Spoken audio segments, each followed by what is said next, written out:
अस्सलाम वालेकुम friends, welcome back to my channel novel by Areej Shah. तो फ्रेंड्स, आज हम अपने नावल का नेक्स्ट पार्ट रीड करना स्टार्ट करते हैं। दुआ, अगर तुमने मुझे मनाने के लिए फ़ोन किया है तो मैं एक ही शर्त पे मानूंगी, जब तुम सुबह मेरे घर आओगी। कल हम तीनों गेट टुगेदर पार्टी करेंगे। बहुत मज़ा आने वाला है, क्योंकि इसके बाद तुझे पता है मेरी बहन की शादी की तैयारियां स्टार्ट हो जाएंगी, फिर बिल्कुल टाइम नहीं रहेगा। सादिया जानती थी कि इस वक्त दुआ बहुत उदास होगी, इसलिए इसने अपनी प्यारी सी दोस्त का मूड ठीक करने के लिए पार्टी करने का फ़ैसला किया। ठीक है, मैं कल आ जाऊँगी, कितने बजे आना है? दुआ ने खुश होते हुए पूछा। 12 बजे से पहले आ जाना, बहुत मज़ा आएगा, बहुत मस्ती करेंगे। सादिया ने प्लान बनाया और दुआ ने डन कर दिया। अब जाइमा को मैसेज करना था। फ़ोन रखने के बाद इसे बहुत अफसोस हुआ कि वो मुस्तफ़ा जैसे इंसान के लिए अपनी इतनी प्यारी प्यारी सहेलियों को छोड़ रही थी। सुबह इसकी आंख 11:30 बजे के करीब खुली। छुट्टी के दिन इसके साथ अक्सर ऐसा ही होता था, वो कभी जल्दी नहीं जाग पाती। वो जल्दी से उठी और शावर लेने वॉशरूम चली गई। तैयार होते इसे तकरीबन 15 से 20 मिनट लग गए। इसे पता था कि वो वक्त पर सादिया के घर नहीं पहुंच पाएगी। रात को पेपर की तैयारी के चक्कर में वो बहुत देर से सोई, क्योंकि इसको यकीन था कि आज का सारा दिन सादिया के घर में निकल जाएगा और इसको अपने आखिरी पेपर की तैयारी करने का मौका नहीं मिलेगा। तैयार होकर बाहर आई तो मामा और पापा और मुस्तफ़ा बाहर डाइनिंग टेबल पर बैठे शायद लंच कर रहे थे, क्योंकि नाश्ते का वक्त कब का ख़त्म हो चुका था। बाबा इस वक्त रोज़ घर आ जाते थे, क्योंकि इन्हें इसे लेने कॉलेज जाना होता है। अस्सलाम वालेकुम मामा, अस्सलाम वालेकुम बाबा। तीसरे वजूद को इसने सलाम करना भी पसंद नहीं किया, क्योंकि इसको देखते ही इसका मूड ऑफ हो चुका था। बेटा, आपने मुस्तफ़ा को सलाम नहीं किया। माँ ने इसे याद दिलाया, जैसे वो भूल गई हो। सॉरी मामा, वो बिज़ी थे, मुझे लगा डिस्टर्ब हो जाएंगे। समझ नहीं आ रहा था कि रात वाली भड़ास वो कैसे निकाले। इसकी बात के जवाब में कोई कुछ ना बोला। हाँ, मगर मामा की घुरी ज़रूर मिल गई। बेटा, तुमने कहाँ की तैयारी की है? देखो, मुस्तफ़ा ने अपना सारा काम सुबह सुबह ख़त्म कर दिया है, ताकि वो तुम्हारे साथ वक्त गुजार सके। मैंने इसे बताया कि तुम इसके आने का कितनी बेसब्री से इंतज़ार कर रही थी, इसलिए इसने फ़ैसला किया है कि वो आज सारा दिन तुम्हारे साथ गुजारेगा। बाबा की बात सुनकर मुस्तफ़ा खड़ूस के चेहरे पर भी ज़रा सी स्माइल आई थी। पता नहीं मामा ने इसे क्या क्या बताया होगा मेरे बारे में, कि मैं कितनी बेवकूफ़ हूँ जो ऐसे इंसान का इंतज़ार कर रही थी। मामा, मैं तो सादिया के घर जा रही हूँ। आज हमारी गेट टुगेदर पार्टी है। आज हम तीनों सारा दिन एक साथ रहेंगे। इसने इस तरह से बताया कि मुस्तफ़ा के रहने और ना रहने का जैसे कोई फ़र्क ही ना पड़ता हो। बेटा, मुस्तफ़ा सारा काम ख़त्म करके तुम्हारे लिए आया है, और तुम ऐसे कहीं नहीं जा सकती। तुमने तो इसे पूरा शहर दिखाने लेके जाना था ना। मामा ने इसे याद दिलाने की कोशिश की कि इससे मुस्तफ़ा से दोस्ती करनी है। आई एम सॉरी मामा, मैं नहीं लेके जा सकती इन्हें कहीं भी। मुझे आज सादिया के घर जाना है। इसने मुस्तफ़ा को मुकम्मल इग्नोर करने की कोशिश की। लेकिन बेटा, मुस्तफ़ा भी तुम्हारा दोस्त है, और आज तो सारा दिन वो तुम्हारे साथ रहना चाहता है। मामा को मुस्तफ़ा को दुआ का इस तरह से इग्नोर करना हरगिज़ पसंद ना आया। नहीं मामा, ये मेरे दोस्त नहीं हैं, मेरी दोस्त सादिया और जाइमा हैं, और वैसे भी ये मेहमान हैं, चले जाएंगे। रहना तो मुझे इन्हीं दोनों के साथ है। ठीक है चाची, आप इसे जाने दें, लेकिन 4 बजे से पहले घर वापस आ जाना। बाबा तुमसे बात करना चाहते हैं। मुस्तफ़ा की यहाँ आने के बाद मुस्तफ़ा ने पहली बार इसे नरम लहजे में बात की थी। मामा बाबा के सामने कितने प्यार से बोलता है, और अकेले में कैसे काट खाने को दौड़ता है। दुआ को मुस्तफ़ा दोगला इंसान लग रहा था। मैं लेट हो जाऊंगी, दुआ ने बताना ज़रूरी समझा। तुम लेट नहीं होगी, पूरे 4 बजे तुम्हें घर पे ही होना चाहिए। दुआ को इस तरह से मुस्तफ़ा का ऑर्डर करना बिल्कुल पसंद नहीं आया था। हम फ्रेंड्स साथ होती हैं, टाइम का पता नहीं चलता, इसलिए मैं आपको कोई गारंटी नहीं दे सकती कि मैं 4 बजे तक वापस आ जाऊंगी। ये कहकर वो उठ कर जाने लगी, जब मुस्तफ़ा भी इसके पीछे आया। आओ, मैं तुम्हें छोड़ आता हूँ। मुस्तफ़ा ने इसे ऑफ़र की और गाड़ी की तरफ जाने लगा, लेकिन इसकी ऑफ़र को अहमियत ना देकर वो वापस अंदर आई और अपने बाबा का हाथ पकड़कर घसीट कर बाहर ले आई। अरे बेटा, मुस्तफ़ा कह तो रहा है वो तुम्हें छोड़ देगा। नहीं, मुझे आप छोड़ेंगे, मुझे नहीं जाना इस खड़ूस के साथ, दुआ ने फ़ैसला करते हुए कहा। अरे चाचू, मैंने कहा ना, मैं छोड़ दूँगा इन्हें, बाहर आते देखकर मुस्तफ़ा ने कहा। नहीं मुस्तफ़ा भाई, थैंक यू सो मच, मुझे मेरे बाबा ही छोड़ेंगे। इसके भाई कहने पर मुस्तफ़ा ने एक शिकवा भरी नज़र से चाचा को देखा। जवाब में वो कुछ नहीं बोले, बस नज़र झुका गए। बाबा 2-3 बार इसे फ़ोन कर चुके थे, लेकिन इसने यही कहा कि वो अभी नहीं आना चाहती, वो अपनी फ्रेंड्स के साथ बिज़ी है। इससे पहले वो इतनी देर तक कभी घर से बाहर नहीं रही थी, इसलिए बाबा भी इसके इतनी देर तक घर से बाहर रहने पर परेशान थे। मुस्तफ़ा के बाबा का फ़ोन आया और उन्होंने कई बार इसके बारे में पूछा। वो इससे बात करना चाहते थे। मुस्तफ़ा ने इसे बताया भी था कि वो 4 बजे से पहले घर आ जाए, लेकिन वो नहीं आई। मुस्तफ़ा को इस बात का बहुत गुस्सा था। इस वक्त रात के 8 बज रहे थे और वो अभी तक नहीं आई थी। चाचा की तबीयत ख़राब थी, इनका बीपी थोड़ा हाई था।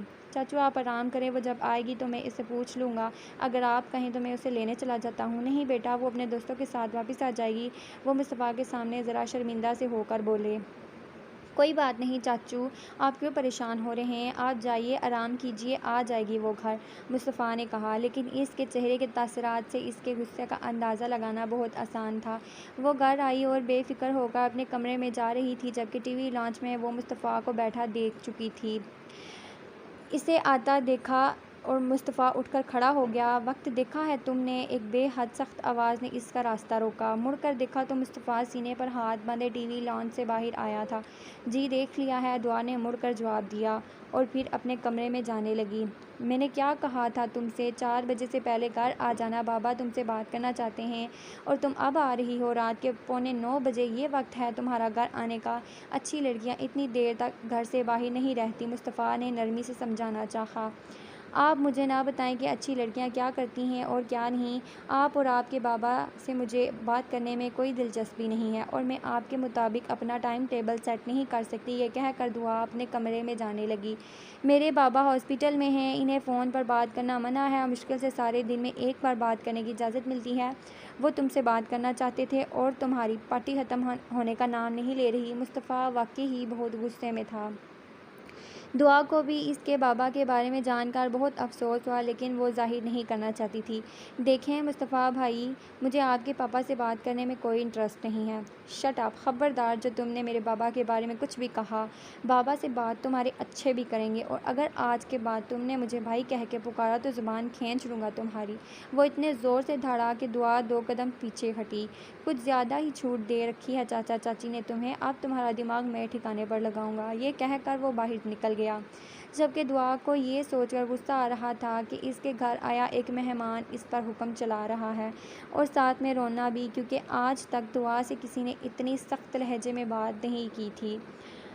आज इसका लास्ट पेपर था, इसलिए वो कोई गड़बड़ नहीं चाहती थी। अक्सर अगर सुबह इसका मूड ख़राब हो जाए तो इसका सारा दिन ख़राब गुजरता। इसलिए इसने फ़ैसला किया था कि रात मुस्तफ़ा के रवैये के बारे में ये बाबा को कुछ नहीं बताएगी, क्योंकि वो नहीं चाहती थी कि सुबह सुबह इसका मूड ख़राब हो। इसको पता था कि इस वक्त तक मुस्तफ़ा चला गया होगा, इसलिए जानबूझकर अपने कमरे से लेट बाहर निकली।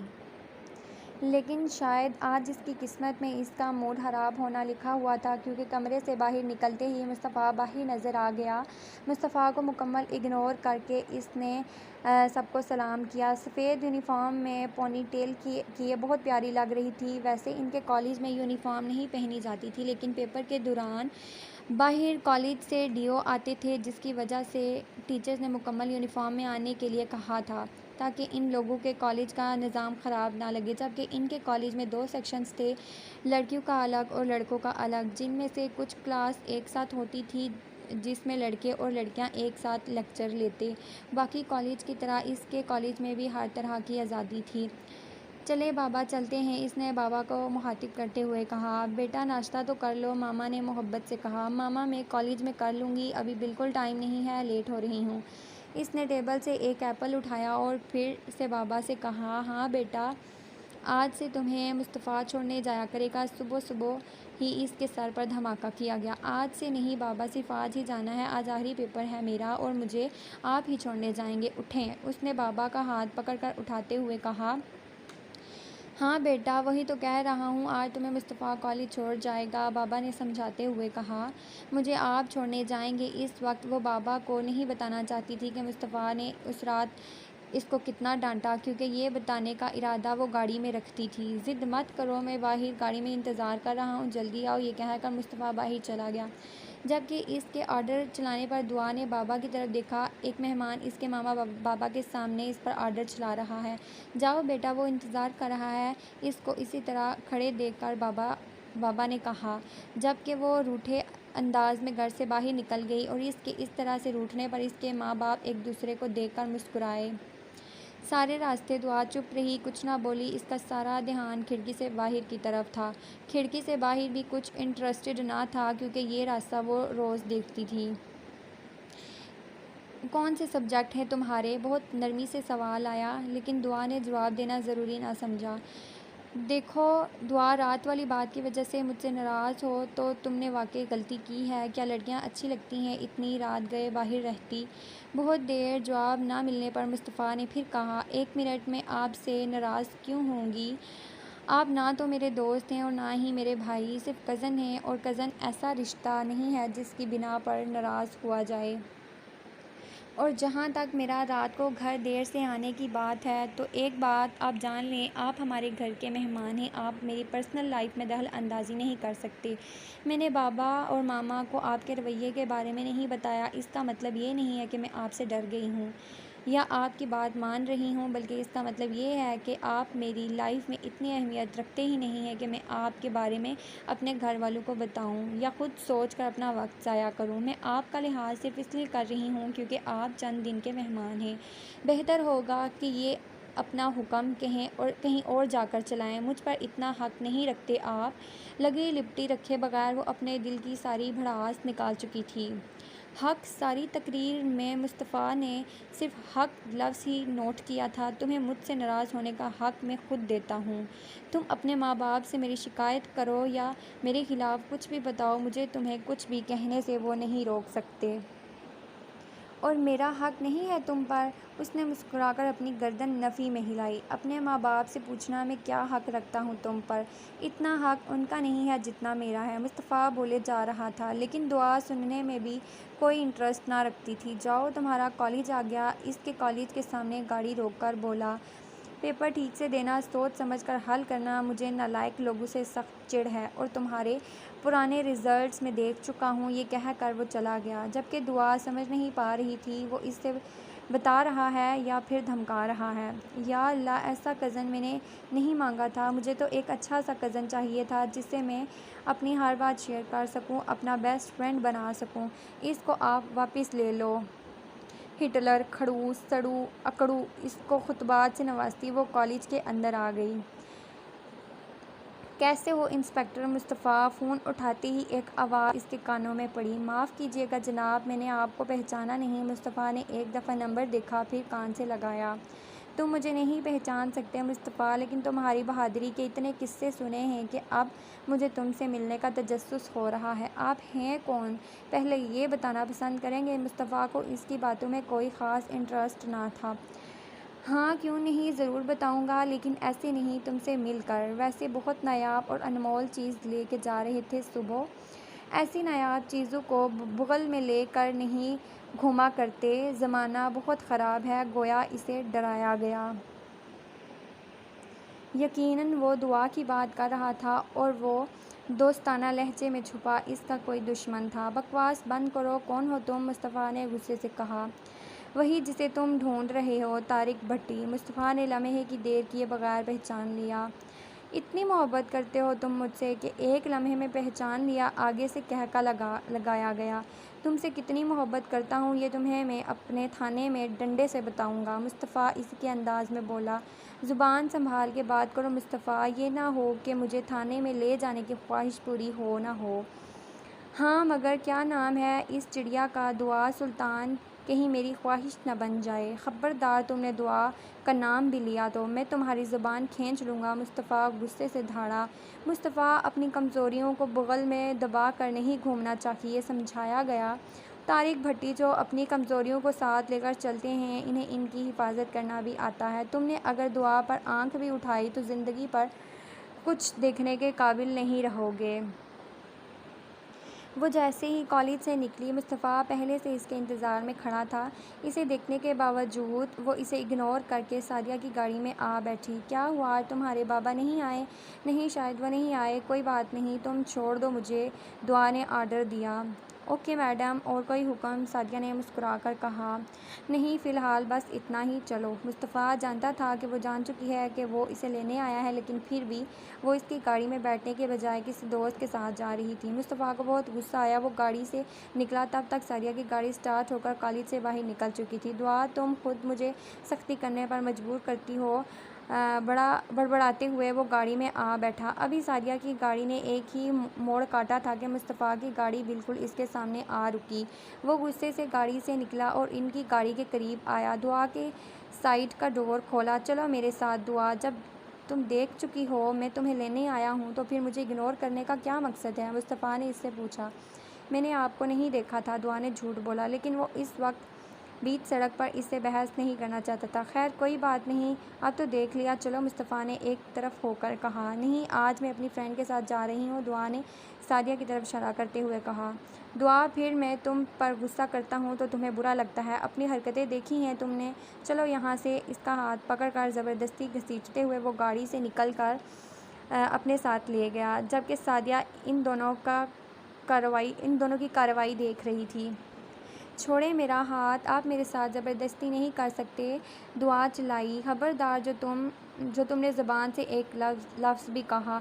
गाड़ी में इसे ज़बरदस्ती पटक कर वो दूसरी साइड आ गया। मैं तुमसे जितनी नरमी से बात करने की कोशिश करता हूँ तो मुझे इतना ही गुस्सा दिलाती हो। मुझे कोई इंतहाई फ़ैसला करने पर मजबूर मत करो दुआ। यकीन करो, तुम्हारे मामले में मेरा दिल बहुत नरम है। आखिरी लाइन इसने बहुत धीमे लहजे में बोली थी कि शायद ही दुआ सुन पाई हो। दुआ घर आते ही कमरे में बंद हो गई थी। पता नहीं सादिया क्या सोच रही होगी, कैसा अजीब कज़न है मेरा, और मैं इसकी तारीफ़ों के पुल बांधती रही। अब वो दोनों मेरा मजाक उड़ाएंगी। मुझे भी क्या पड़ी थी इसकी तारीफ़ें करने की? क्या था अगर वो सादिया से ख़ाल ही पूछ लेता? खैर, इसने मुझसे नहीं पूछा था तो इससे क्या पूछता। आ जाने दे, आज बाबा को देखना कैसे एक एक बात बताती हूँ, फिर पता चलेगा मुझ पर हुक्म चलाने का क्या अंजाम होता है। बाबा तो आज ही इसका सामान पैक करवाकर घर से बाहर निकाल देंगे। अभी वो यही सब सोच रही थी कि दरवाजे पर दस्तक हुई। जी मामा, इसने दरवाज़ा खोलते कहा। बेटा, वो तुम्हारे ताया का फ़ोन आया है, वो तुमसे बात करना चाहते हैं, मामा ने मुस्कुराते हुए कहा। ताया अब्बू की वजह से ही तो कल इसकी मुस्तफ़ा ने बेइज्जती की थी। मुझसे क्यों बात करना चाहते हैं? दुआ ने पूछा। बेटा, तुम्हारे ताया हैं, बीमार हैं, इन्हें सारे दिन में बस थोड़ी देर फ़ोन पर बात करने की इजाज़त दी जाती है, लेकिन आज तुमसे बात करने के लिए वो डॉक्टर से लड़ पड़े और फ़ोन कर लिया। नीचे आओ, उनसे बात कर लो। मामा इसे अपने साथ ले जाना चाहती थी। मामा, मैं बहुत थकी हुई हूँ, सर में बहुत दर्द है, मेरा किसी से बात करने को दिल नहीं कर रहा। आप उनसे माज़रत कर लें, फिर फ़ोन आएगा तो मैं बात कर लूँगी। दुआ नहीं बात करना चाहती थी, इसलिए बहाना बनाने लगी। लेकिन वो तुमसे बात करना चाहते हैं, मामा ने समझाते हुए कहा। लेकिन मामा, मैं नहीं करना चाहती, आप जाकर मना कर दें। वो नहीं मानी तो मामा वापस आ गई। क्या हुआ चाची, बुलाएं ना इसे, बाबा फ़ोन पर हैं, मुस्तफ़ा ने फ़ोन कान से लगाए हुए कहा। बेटा, वो कह रही है कि इसकी तबीयत ठीक नहीं है, बहुत थकी हुई है, आराम करना चाहती है, अगली बार बात करेगी, मामा ने शर्मिंदा होकर कहा। आप बात करें, मैं इसे लेकर आता हूँ। फ़ोन हाजरा को थमा कर वो इसके कमरे में चला गया। इसे अपने कमरे में देखकर दुआ को बहुत गुस्सा आया। आपको इतनी तमीज़ नहीं है कि किसी के कमरे में आने से पहले नॉक किया जाता है? इसने इसी की बात इसे याद दिलाते हुए कहा। दिमाग ख़राब करने की ज़रूरत नहीं है मेरा, नीचे चलो, बाबा तुमसे बात करना चाहते हैं। वो ज़बरदस्ती इसका हाथ पकड़कर इसे घसीटते हुए नीचे ले जाने लगा। मेरे सर में दर्द है, मैं किसी से बात नहीं करना चाहती। अपना हाथ छुड़ाने की कोशिश की। ज़रा सा सर में दर्द ही है ना, कि कैंसर तो नहीं है तुम्हें? बाबा को कैंसर है, इनके पास ज़्यादा वक्त नहीं है, वो तुमसे बात करना चाहते हैं। शराफत से चलो, वरना मुझे दूसरा रास्ता इख्तियार करना पड़ेगा। इसके बाद सुनकर दुआ को बहुत अफसोस हुआ। इसके ताया कैंसर के मरीज़ हैं। वो बिना चूँ चराँ किए इसके साथ नीचे आ गई। ताया से बात करके इसे बहुत खुशी हुई। अगर इनसे बात ना करती तो इसके बाद इसे इस बात का अफसोस रहता, क्योंकि वो एक बहुत अच्छे इंसान थे। लेकिन अफसोस, इनके पास ज़्यादा वक्त ना था। लेकिन वो सोच रही थी कि ये सब रिश्ते इतने वक्त से कहाँ थे, इन सब के बारे में क्यों नहीं पता था। मामा, मेरी दोस्त की बहन की शादी है, मुझे इसके लिए शॉपिंग पर जाना है, आप प्लीज़ मेरे साथ चलें। मुस्तफ़ा अभी अभी घर आया था जब दुआ ने कहा। हम कल चलेंगे। दुआ, अभी तो शाम हो रही है, अंधेरा हो जाएगा। नहीं मामा, मैंने आज ही जाना है, कल तो मायूं है, दुआ ने बताया। तो तुम्हें पहले सोचना चाहिए था ना, तुम हर काम देर से करती हो। मामा ने इसे डांटा। इस वक्त मैं तुम्हारे साथ नहीं चल सकती और तुम भी इस वक्त कहीं नहीं जा सकती। मामा ने इनकार कर दिया। लेकिन मामा, कल मुझे मायूं की रस्म पर जाना है, दुआ ने मुंह लटकाते हुए बताया। कोई बात नहीं, तुम मेरे साथ चलो, मुस्तफ़ा ने ऑफ़र की। नो थैंक्स, दुआ ने मुंह बनाकर कहा। क्यों नहीं मुस्तफ़ा बेटा, तुम इसे ले जाओ और जल्दी वापस ले आना। मामा ने फ़ौरन ही इजाज़त दे दी। लेकिन मामा, मैं नहीं जाना चाहती इनके साथ। लेकिन वैकन नहीं, जाओ जल्दी से अपना बैग उठा कर लाओ और जाओ इसके साथ। इसके पास फालतू वक्त नहीं है जो तुम्हारा इंतज़ार करता रहे। मामा ने इसे डांटा। अगर फालतू वक्त नहीं है तो किसने मिन्नतें की हैं मुझे ले जाने के लिए? वो बड़बड़ाते हुए सीढ़ियाँ चढ़ गई। ठीक है, मैं गाड़ी में इंतज़ार करता हूँ। वो भी उठकर बाहर निकल गया। वो अपने साथ रख कर एक ड्रेस को शीशे में देख रहा था। बहुत बकवास है, कुछ और देखो, मुस्तफ़ा ने पीछे से इसे देखते हुए कहा। मैंने आपसे राय नहीं मांगी। दुआ को वो ड्रेस अच्छा लग रहा था और मुस्तफ़ा का इसका ड्रेस बकवास कहना बहुत ख़राब लगा। मैंने कहा ना अच्छा नहीं है, तुम नहीं ले रही ये? मुस्तफ़ा ने उसे ऑर्डर दिया। जी नहीं, मैं यही लूँगी क्योंकि मुझे ये पसंद है, दुआ ज़िद्दी अंदाज़ में बोली। लेकिन मुझे ये नहीं पसंद और तुम ये नहीं ले सकती। इसने छीनने वाले अंदाज़ में वो ड्रेस लिया और काउंटर पर फेंक दिया। आपके साथ मसला क्या है? आई ही क्यों है मेरे साथ? दुआ को अब भी इस पर गुस्सा आ रहा था और वो मॉल में कोई तमाशा नहीं करना चाहती थी क्योंकि यहाँ के सब लोग इसके बाबा को जानते थे। मसला मेरे साथ नहीं, मसला तुम्हारे साथ है। सीधी तरह से मेरी बात मानो। मान क्यों नहीं लेती? क्यों मानूँ आपकी बात? लगते क्या हैं आप मेरे? जब आपका दिल चाहता है मुझ पर ऑर्डर चलाना शुरू कर देते हैं, जब आपका दिल चाहता है मुझे डांटने लगते हैं। आपको पता है अगर ये सब बातें मैं बाबा को बता दूँ तो वो क्या करेंगे? उसने उसे डराना चाहा। क्या करेंगे? वो इसकी आंखों में आंखें डालकर बोला। सीधा कर देंगे आपको। दुआ इसी के अंदाज में बोली।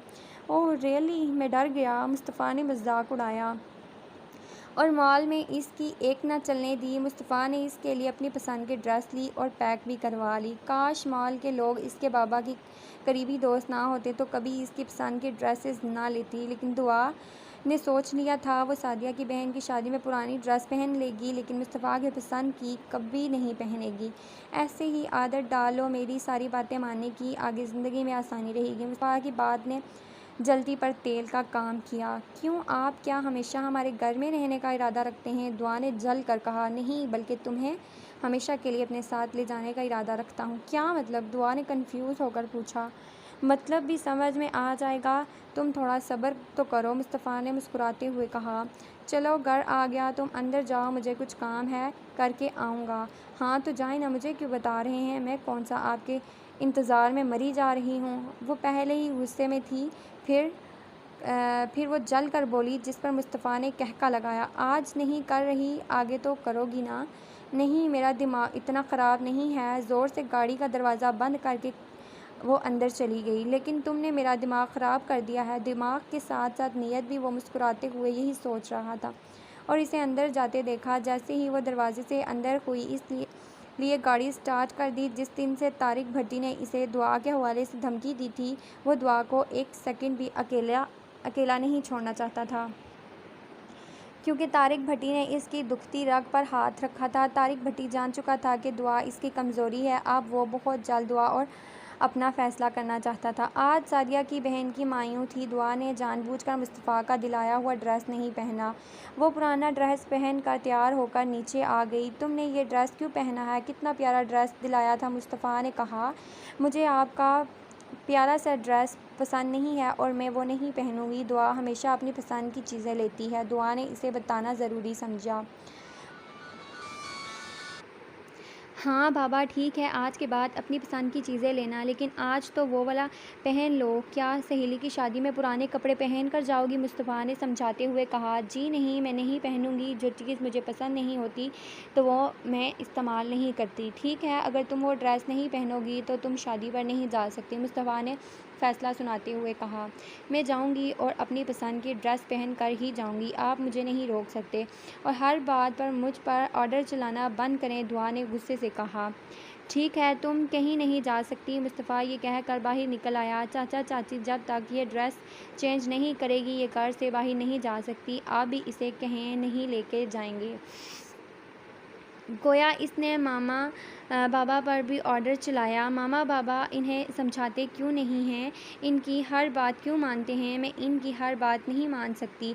मैं अपनी पसंद की ड्रेस पहन के जाऊंगी, दुआ ने ज़िद्दी अंदाज में कहा। दुआ कितनी ज़िद्दी होती जा रही है। तुम जाओ कपड़े चेंज करो, मुस्तफ़ा तुम्हें छोड़ आएगा, मामा ने गुस्से से कहा। मुंह बसूर कर कपड़े चेंज करके आ गई। मामा बाबा से नाराज़ सही, लेकिन वो सादिया की बहन की मायूं को नहीं छोड़ सकती थी। बहुत खूबसूरत लग रही हो, गाड़ी में बैठे ही मुस्तफ़ा ने कहा। दुआ बदले में कुछ नहीं बोली, हाँ मगर घोड़ी से नवाजना ज़रूर समझा। बाबा कब आएंगे, अब तो कुछ करना ही पड़ेगा, मुस्तफ़ा ज़ेरे लब बड़बड़ा दिया। दुआ ने सुनने की कोशिश की मगर नहीं सुन पाई। अकेले आने की ज़रूरत नहीं है, मैं लेने आऊँगा तुम्हें, किसी के साथ भी मत आ जाना, इसने इनडायरेक्टली सादिया के साथ कहा। दुआ ने इसे 8 बजे का लेने के लिए कहा था, लेकिन वो 7 बजे ही आ गया था। किसी को इसने दुआ को अपने आने की खबर देने का कहा और बाहर इसका इंतज़ार करने लगा। 15-20 मिनट के बाद वो ना आई तो इसे खुद ही अंदर आना पड़ा। बहुत ढूंढने के बाद वो इसे लड़के के साथ खड़ी नज़र आई। मुस्तफ़ा के माथे की रगें गुस्से से बाहर आ गई। इसे कभी गवारा ना था कि दुआ किसी लड़के से इस तरह से बेतकल्लुफ़ होकर बातें करे। वो इसके पास आया और बिना इस लड़के को मुखातिब किए दुआ का हाथ पकड़ा और ज़बरदस्ती घसीट के अपने साथ ले आया। मुस्तफ़ा ये आप क्या कर रहे हैं, मेरा बैग फ़ोन ऊपर पड़ा है, सादिया के कमरे में मैं लेके आती हूँ, 1 मिनट रुकें, अपना हाथ छुड़ाते हुए बोली, क्योंकि वो अभी तक समझ नहीं पाई थी कि मुस्तफ़ा इसके साथ इस तरह से क्यों कर रहा है। बताओ लड़का कौन था, इसका हाथ छुड़ाकर इसे गाड़ी के साथ लगाए पूछ रहा था। वो सादिया के भाई हैं। दुआ ने इसे भाई बोलकर जैसे बात ही ख़त्म कर दी हो। मुस्तफ़ा एकदम पुरसुकून हो गया। तुम इसके साथ क्या बातें कर रही थी, मुस्तफ़ा ने फिर पूछा। मैं बातें नहीं कर रही थी, मैं तो खड़ी तस्वीरें बना रही थी। भाई मेरे पास आए और बातें करने लगे। इसे लग रहा था कि मुस्तफ़ा में मामा वाली रुख आ गई है। ज़रूर मामा ने इसे इसकी जासूसी करने भेजा होगा, क्योंकि मामा भी इसे किसी लड़के के साथ बात नहीं करने देती थी। अब अगर मैं उनसे बात ना करती तो वो क्या सोचते, इस लड़की को मैनर्स ही नहीं है। दुआ ने समझदारी से बोला। हाँ ठीक है, लेकिन आइंदा मैं तुम्हें इस तरह से किसी लड़के के साथ बातें करते हुए ना देखूं। सहेली की शादी पर आई थी ना, होगी शादी, अब घर चलो, फिर हुक्म दिया गया। दुआ का मूड बहुत खुशगवार था, जिसे वो ख़राब नहीं करना चाहती थी। मेरा बैग और मोबाइल सादिया के कमरे में पड़ा है और मैं इससे मिल कर भी नहीं आई। ठीक है, तुम्हारे पास 5 मिनट हैं, अगर 5 मिनट से ऊपर 1 सेकंड भी ऊपर हुआ तो मैं अंदर आऊँगा और तुम्हें उठा कर ले आऊँगा, और इसके लिए मुझे कोई भी नहीं रोक सकता। गोया धमकी दी, और दुआ जानती थी कि अगर वो हाथ पकड़ कर घसीट कर अपने साथ लेकर आ सकता है तो उठा भी सकता है। जी मैं बस 5 मिनट में आती हूँ। और 5 मिनट 3.5 मिनट में ही ख़त्म हो गए। वो वापस आ गई।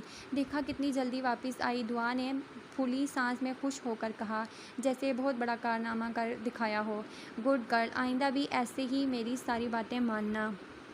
चाचू डॉक्टर ने बाबा को इजाज़त दे दी है घर आने की, मुस्तफ़ा ने आते ही खुशखबरी सुनाई। ग्रेट, कितना मज़ा आएगा, मैं ताया अब्बू से पहली बार मिलूँगी, दुआ ने खुश होकर कहा, जिस पर मुस्तफ़ा मुस्कुराया। पहली बार तो नहीं, तुम पहले भी बहुत बार बाबा से मिल चुकी हो, मुस्तफ़ा ने इसे याद दिलाना चाहा। कब, मैं तो कभी नहीं मिली थी इनसे बेटा, तब तुम बहुत छोटी थी, तुम सिर्फ 6 साल की थी जब हम आज़ाद कश्मीर में शिफ्ट हो गए, मामा ने इसे बताया। वो ठीक है मामा, लेकिन इसके बाद हम कभी ताया और उनकी फैमिली से मिले क्यों नहीं, दुआ ने पूछा। क्योंकि इस वक्त हमारे गांव में ख़ानदानी दुश्मनी चल रही थी। हमारे दुश्मनों ने छोटे चाचा और इनकी सारी फैमिली को कत्ल कर दिया था, और सुल्तान चाचा को भी कत्ल कर देना चाहते थे। इसलिए बाबा ने इन लोगों को आज़ाद कश्मीर बेच कर इनसे सारे राब्ते ख़त्म कर दिए। एक दूसरे से दूर रहकर भी हम एक दूसरे के बहुत करीब थे। 7 साल तक हम एक दूसरे से रब्ता नहीं कर पाए। फिर कुछ अर्सा पहले ये मसाइल हल हुए और फिर हमारा राब्ता बहाल हो गया। और वैसे भी ये राब्ता बहाल करना बहुत ज़रूरी था, आखिर हमारे फ्यूचर का सवाल है। क्यों चाची, इसने सारी बात बताते हुए आखिर में हाजरा को भी अपने साथ शामिल करना चाहा। हाँ बेटा, तुम बिल्कुल ठीक कह रहे हो, हाजरा ने हामी भरी। मामा, ये दुश्मनी किस चीज़ की थी, दुआ अभी तक दुश्मनी पे अटकी हुई थी। जिस चीज़ की भी थी, अब तुम्हें परेशान होने की ज़रूरत नहीं, अब वो सारे मसाइल हल हो चुके हैं, अब तो बस हमारा मसला हल हो गया, एक बार बाबा आ जाएँ। बात करते करते आखिर में मुस्तफ़ा मुस्कुराया, इसके साथ हाजरा भी मुस्कुरा दी। लेकिन मुस्तफ़ा का मसला जानने में दुआ को कोई इंटरेस्ट ना था, इसलिए कल के फ़ंक्शन के लिए ड्रेस तैयार करने चली गई। आज दुआ ने अपनी पसंद का ड्रेस पहना था और अपनी मर्ज़ी से तैयार थी। तुम्हारी पसंद भी बुरी नहीं है, मुस्तफ़ा ने तारीफ़ नहीं की, मगर इतना कहकर बताया ज़रूर था कि वो अच्छी लग रही है। कम अज़ कम आपकी पसंद से तो अच्छी ही है, नखरे मत दिखाओ, चलो छोड़ो। क्या आज भी आप छोड़ने जाएंगे मुझे? बाबा ने आपको मेरा ड्राइवर रख लिया है क्या? अंदाज़ मजाक उड़ाने वाला था। नहीं, लेकिन मैं अपनी मलकियत की ज़िम्मेदारी खुद उठाना पसंद करता हूँ। क्या मतलब? जब से मुस्तफ़ा आया था वो इससे इसी तरह के अजीब व गरीब बातें करता था जो दुआ के सर के ऊपर से निकल जाती। कितनी बार कहा है तुमसे, हर बात में मतलब मत पूछा करो, बाबा आ जाएंगे तो सारे मतलब समझ में आ जाएंगे तुम्हें। अब चलो, देर हो रही है और लेने मैं ही आऊँगा, सिर्फ एक बार बुलाऊँ तो बाहर आ जाना, बल्कि मैं तुम्हारे फ़ोन पर फ़ोन करूँगा, मुस्तफ़ा ने बताया। ओके ड्राइवर, उसने जानबूझकर ड्राइवर पर ज़ोर देते हुए कहा, लेकिन इसकी बात का मुस्तफ़ा ने बुरा ना माना। ओके मैडम, आपका ड्राइवर वक्त पर पहुँच जाएगा। इस दिन के बाद मुस्तफ़ा इससे फ्रैंक होने की कोशिश कर रहा था, यकीनन इससे दोस्ती करना चाहता था, ऐसा दुआ को लग रहा था। लेकिन अब दुआ इससे दोस्ती नहीं करना चाहती थी। अब दुआ को ना तो अच्छा लगता था और ना ही इसे एक कज़न दोस्त चाहिए था। इसने सोच लिया था कि इसके पास जो फ्रेंड्स हैं वही अच्छे हैं और नहीं चाहिए, ख़ास करके मुस्तफ़ा जैसा तो बिल्कुल भी नहीं चाहिए। इसे मुस्तफ़ा से चिढ़ हो गई थी। इसका हर बात पे हुक्म चलाना, अपनी हर बात मनवाना दुआ को बिल्कुल पसंद ना था। यहाँ तक कि इसे मुस्तफ़ा से बात करना और इसे देखना भी पसंद ना था। आज रात मेहंदी की रस्म थी, इसलिए दुआ ने मुस्तफ़ा को देर से आने के लिए कहा था, लेकिन 8 बजे ही इसे बाहर से बुलावा आ गया। गुस्से से उठकर वो बाहर चली आई। इसे मुस्तफ़ा को वापस भेजना था। वो बाहर आई और मुस्तफ़ा को ढूंढने लगी। जब एक छोटी सी बच्ची इसके करीब आई, बाजी आपको पार्किंग एरिया के पीछे की साइड पर कोई मुस्तफ़ा बुला रहे हैं। हद है, इन्हें तो यहाँ आना चाहिए था। अब इतनी दूर मैं अकेली कैसे जाऊँगी? सोचते हुए वो पार्किंग की दूसरी साइड जाने लगी, जो घर से काफ़ी फासले पर बनी हुई थी। यहाँ पर पहुँची तो इसे 2 गाड़ियाँ और कुछ और लोग नज़र आए। शुक्र है मैं यहाँ अकेली नहीं हूँ। वो आगे बढ़ गई। आगे दूर दूर तक मुस्तफ़ा की गाड़ी कहीं नहीं थी। इसे महसूस हुआ कि वो लोग जिनकी वजह से इसका डर ज़रा कम हुआ था, वो इसे अपने घेरे में ले रहे हैं। कुछ ही देर में वो सब लोग इससे कुछ फासले पर आगे पीछे खड़े थे। कुछ बोलने के बजाय वापस पीछे की तरफ जाने लगी, लेकिन वो लोग भी इसके पीछे आने लगे। इसने भागने में बेहतरी जानी, वो लोग भी इसके पीछे भागने लगे। दुआ समझ चुकी थी कि वो किसी बड़ी मुसीबत में फंसने वाली है। इसे मुस्तफ़ा पे गुस्सा आ रहा था, जैसे यहाँ बुलाकर खुद न जाने कहाँ चला गया है। भागते भागते इसकी हाई हील धोखा देकर टूट गई, लेकिन इससे पहले कि वो गिरती, किसी की मजबूत बाहों ने इसे सहारा दे दिया। नज़रें उठाकर देखा तो शुक्र का कलमा पढ़ा। इसे देखकर वो सब लोग पीछे की तरफ भाग गए। मुस्तफ़ा, वो लोग इससे पहले कुछ बोलती, मुस्तफ़ा का ज़ोरदार थप्पड़ ने इसकी बोलती बंद कर दी। एक लफ्ज़ नहीं, मैंने मना किया था वहाँ से निकलने से, तो क्यों बाहर निकली? मैंने कहा था ना मैं फ़ोन करूँगा। किसी ने मुझे आकर बताया था कि आप मुझे लेने आए हैं, इसलिए मैं बाहर आई थी। वहाँ पर एक बच्ची ने कहा कि आप पार्किंग की दूसरी साइड पर हैं, इसलिए गई थी। मुझे कोई शौक़ नहीं है वहाँ जाने का। दुआ इससे ज़्यादा गुस्से से बोली। और आपने मुझ पर हाथ क्यों उठाया? इसका गिरेबान पकड़कर उसे झंझोड़ा। क्या लगता है आपको, अगर मैंने आपकी बात मान ली तो आपकी ग़ुलाम बन जाऊँगी? आप जो चाहें मेरे साथ सलूक कर सकते हैं, सोचिएगा भी मत। अगर मैं यहाँ पे पहुँची हूँ तो इसमें भी गलती आपकी है। अगर मुझे कुछ हो जाता तो सारी ज़िंदगी आपको माफ़ ना करती। दुआ को यकीनन अपनी जान बहुत प्यारी थी, इसलिए रोते हुए बोल रही थी, आपने मुझे डरा रखा था। एक बार कहूँ तो बाहर आ जाना, वरना मैं तुम्हें उठा कर ले जाऊँगा। अपनी सहेलियों के सामने तमाशा नहीं बनाना चाहती थी। रोती हुई और गुस्सा करती हुई सीधी मुस्तफ़ा के दिल में उतर रही थी। मुस्तफ़ा ने इसे पकड़कर अपने सीने से लगाया। दुआ, ये मेरी पहली और आखिरी गलती है। मैं तुम्हारी हिफाजत नहीं कर सका। मैं तुम्हारे मामले में कोई रिस्क नहीं लूँगा। कल बाबा आ जाएंगे, सब कुछ ठीक कर दूँगा। दुआ ने इसे धक्का मारा और ख़ुद पीछे हट गई। दुआ को पहली बार किसी मर्द ने इस तरह छुआ था। कोई ज़रूरत नहीं है मेरे लिए कुछ भी करने की, और आइंदा इस तरह से मेरे करीब आने की कोशिश मत कीजिएगा। दुआ को मुस्तफ़ा का इस तरह से छूना अजीब ज़रूर लग रहा था, लेकिन बुरा नहीं। न जाने कौन से एहसास के तहत इसे मुस्तफ़ा से शर्म आने लगी। मुझे घर जाना है, बस इतना कहकर वो आगे बढ़ गई और वो इसके पीछे चल दिया।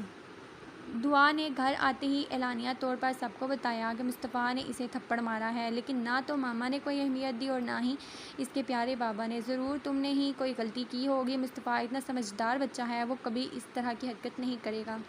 बाबा, आपको अपनी बेटी पे यकीन नहीं है? दुआ को दुख हुआ। देखो बेटा, मुस्तफ़ा कोई तुम्हारी तरह बच्चा नहीं है जो ऐसी हरकतें करेगा। ज़रूर तुमने ही कुछ ऐसा किया होगा जिसकी वजह से इसने थप्पड़ मारा, और वैसे भी बेहतर होगा कि अब तुम बचपना छोड़ दो। छोटी बच्ची नहीं रही हो तुम, और ऊपर से तुम्हारे ताया अबू चाहते हैं कि अपने बच्चों का घर बसता हुआ देखें, इसलिए हम तुम्हारी शादी के बारे में सोच रहे हैं। तो बेहतर होगा कि तुम अपनी बचकाना हरकतें छोड़ दो और अपनी ज़िंदगी को संजीदगी से लो। आज तो बाबा ने भी इसकी एक ना सुनी, और वो भी सिर्फ़ और सिर्फ मुस्तफ़ा की वजह से। वो पहले ही इसे बुरा लग रहा था और अब थप्पड़ की वजह से मज़ीद चिढ़ होने लगी थी।